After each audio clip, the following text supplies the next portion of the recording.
Hi everyone, welcome to figure out with Kritika. आज की हम इस वीडियो में पेपर 2 के इंटरनेशनल बिजनेस से बहुत ही बेसिक येट इम्पॉर्टेंट कॉन्सेप्ट को डिस्कस करेंगे, that is imports and exports, what are import duties and what are export duties and on what value are these duties charged by the government। सबसे पहले तो import and export देखते हैं। मैंने example में दो कंट्रीज़ लिए हैं, first one is India and another one is US. Suppose there is a person who is based in Delhi and there is another person or a vendor who is based in LA. ठीक है, दोनों अलग अलग countries का part है। Now the person in Delhi wants to purchase something from the vendor who is based in LA. तो ये वाला पर्सन उससे कुछ ख़रीदना चाहता है, ठीक है, ये उसको अपना ऑर्डर दे देगा एंड वो वाला पर्सन इसको उसका सामान डिलीवर करके पेमेंट ले लेगा। ये होता है इम्पोर्ट। जब आप एक कंट्री किसी दूसरी कंट्री से सामान, किसी तरह का सामान या किसी तरह की सर्विस को अवेल करे, this is a part of import. Import जहाँ पे दो कंट्रीज़ इन्वॉल्व हों और उनके बीच में ट्रेड हो, आप कुछ ख़रीदें। एंड यहाँ पर एक्सपोर्टर जो है वो यूएस है, दैट मीन्स क्योंकि यूएस में जो एलए में पर्सन बैठा हुआ है ये एक्सपोर्टर है, बिकॉज ये यूएस से सामान इंडिया भेज रहा है। एक कंट्री से दूसरे कंट्री में जब सामान आप बेचो या किसी तरह की सर्विस प्रोवाइड करो तो this is a process of export, इसे हम एक्सपोर्ट कहते हैं। तो इस एग्जांपल में इम्पोर्टर इज़ इंडिया क्योंकि यहाँ पे हम ख़रीद रहे हैं and exporter is US because वो पर्टिकुलर पर्सन अपने गुड्स को प्रोवाइड कर रहा है, गुड्स को एक्सपोर्ट कर रहा है इंडिया में। ये तो था हमारा इम्पोर्ट एंड एक्सपोर्ट। नाउ अब हम ये देखेंगे कि why do government charge import and export duty. Government का मोटिव क्या होता है इन ड्यूटीज़ को चार्ज करने का, या there are various trade barriers, ये सब क्यों लगाती है गवर्नमेंट।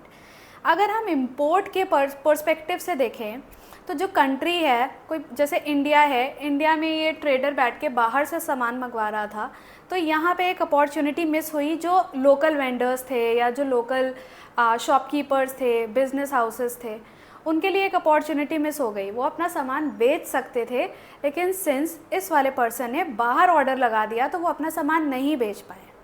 तो यहाँ पे थ्रेट है एक तरह का हमारे लोकल वेंडर्स को। पहली implication is this and another implication is कि यहाँ पे आउटफ्लो ऑफ फॉरेन करेंसी हो रहा है। अगर आप बाहर से सामान मंगवाओगे तो आपका जो आपके कंट्री का पैसा है वो बाहर जाएगा और आप जो पेमेंट कर रहे हो वो डॉलर में कर रहे हो, तो यहाँ पे फॉरेन करेंसी जो है वो इंडिया से निकल के यूएस जा रही है।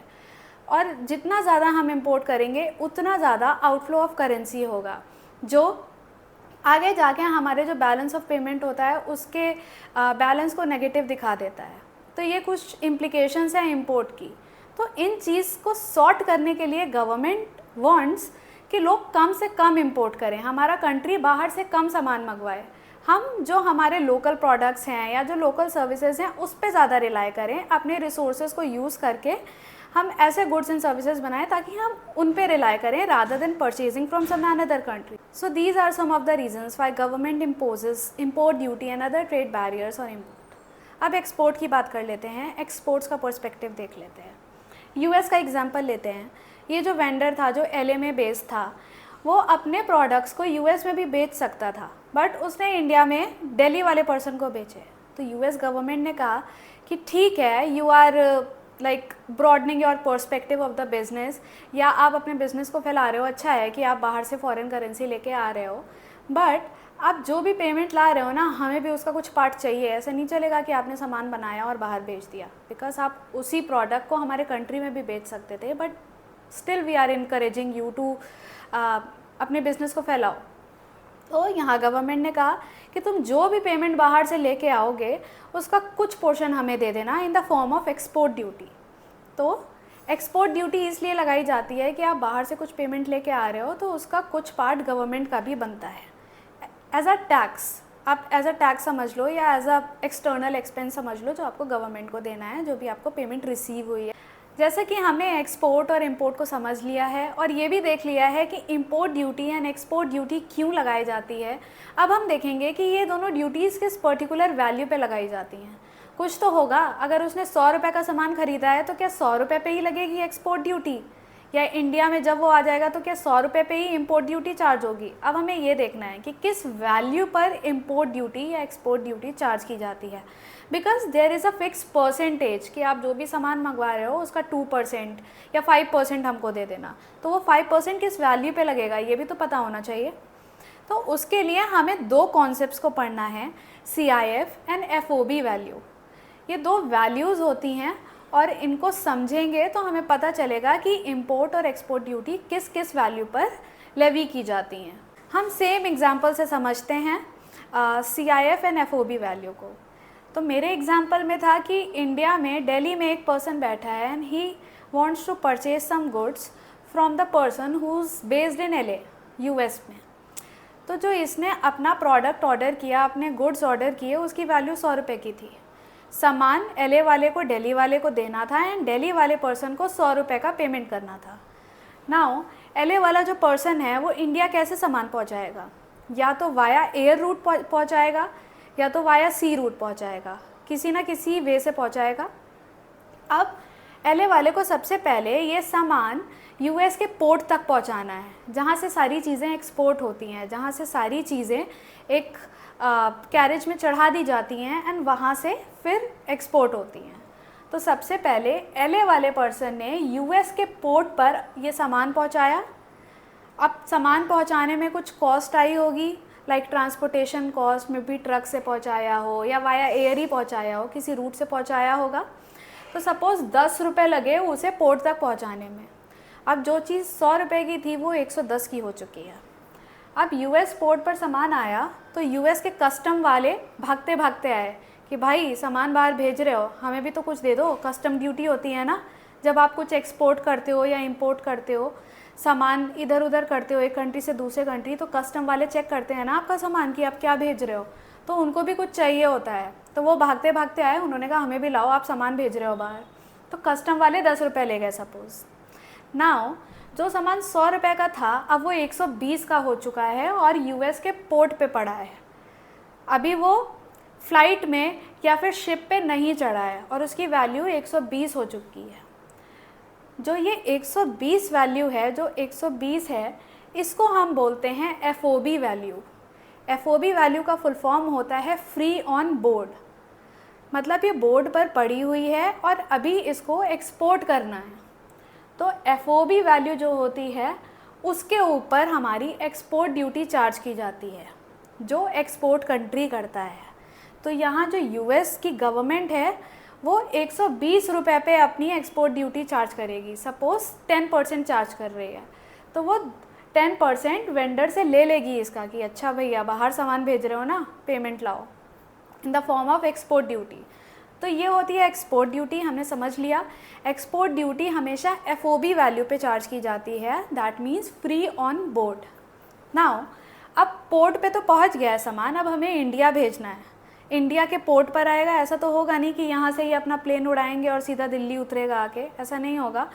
तो ऐसा यहाँ से निकल के ये इंडिया के किसी पोर्ट में आएगा। सपोज़ मुंबई आया तो 120 की चीज़ है, अब इसको हमने सपोज़ शिप पे पहुँचाया, शिप पे चढ़ा दिया।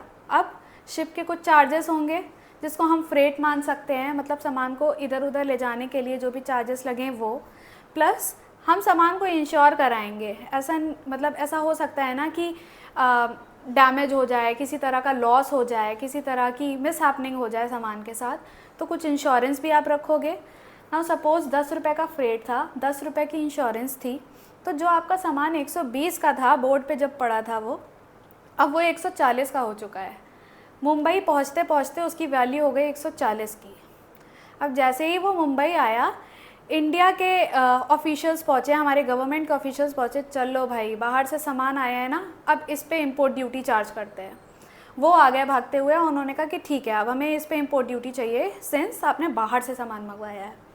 बाहर से सामान मंगवाया है तो वो 140 का उसकी वैल्यू बैठ रही है। तो this 140 is called CIF value, जो मैंने बताया था ना, FOB एंड CIF। FOB जब वहाँ पोर्ट पर पड़ी हो, CIF जब आप इंपोर्ट करो और इंपोर्ट वाली कंट्री के पास आए, तो this is CIF value. CIF value का मतलब होता है cost insurance freight value. Cost मतलब 100 रुपये जो उसकी कॉस्ट थी, उसमें इंश्योरेंस हमने ऐड की 10 रुपये की, और वो जो फ्रेट वाले एक्सपेंस और जो दूसरे एक्सपेंस थे वो ऐड किए। नाउ 100 रुपये का सामान जो हम मंगवा रहे थे वो इंडिया आते आते वो 140 का हो गया है। तो जो इम्पोर्ट ड्यूटी बनेगी, जो गवर्नमेंट सपोज 10% इम्पोर्ट ड्यूटी लेगी, वो 140 रुपये पे लेगी। तो 14 रुपये इसमें सरकार के हो गए। तो this is what import duty is and this is what CIF value is. CIF value पे इम्पोर्ट ड्यूटी लगती है एंड FOB वैल्यू पे एक्सपोर्ट ड्यूटी लगती है। इसको समझना इसलिए ज़रूरी है क्योंकि UGC इस पे घुमा घुमा के क्वेश्चंस पूछते हैं CIF एंड FOB पे। अगर आपको कॉन्सेप्चुअल क्लैरिटी है तो आप क्वेश्चंस को डील कर पाएंगे। That is why it is important to know what is FOB, what is CIF, what is import duty, what is export duty. Further मैं बात कर रही थी कुछ ट्रेड बैरियर्स की। तो जो दूसरे ट्रेड बैरियर्स सरकार लगाती है इम्पोर्ट्स पे, वो भी CIF वैल्यू पे ही लगते हैं। और वो कुछ बैरियर्स हैं, एड वैलोरम ड्यूटी या फिर एंटी डंपिंग ड्यूटी, इस तरह की जो ड्यूटीज़ होती हैं वो भी CIF वैल्यू पे लगाई जाती हैं। तो आज की वीडियो में हमने बेसिक से समझा कि इंपोर्ट एंड एक्सपोर्ट क्या होते हैं, ड्यूटीज़ क्या होती हैं, प्लस वो ड्यूटी किस वैल्यू पे चार्ज की जाती हैं, that means CIF and FOB, and barriers किस पे चार्ज किए जाते हैं। अगर आप चाहते हैं कि मैं बैरियर्स को भी डिटेल में एक्सप्लेन करूं, डिटेल में कवर करूं, तो please do let me know in the comment section. That's all for today. Thank you and तक रुकने के लिए। प्लीज़ आए हो तो लाइक शेयर सब्सक्राइब करके जाना। Thank you.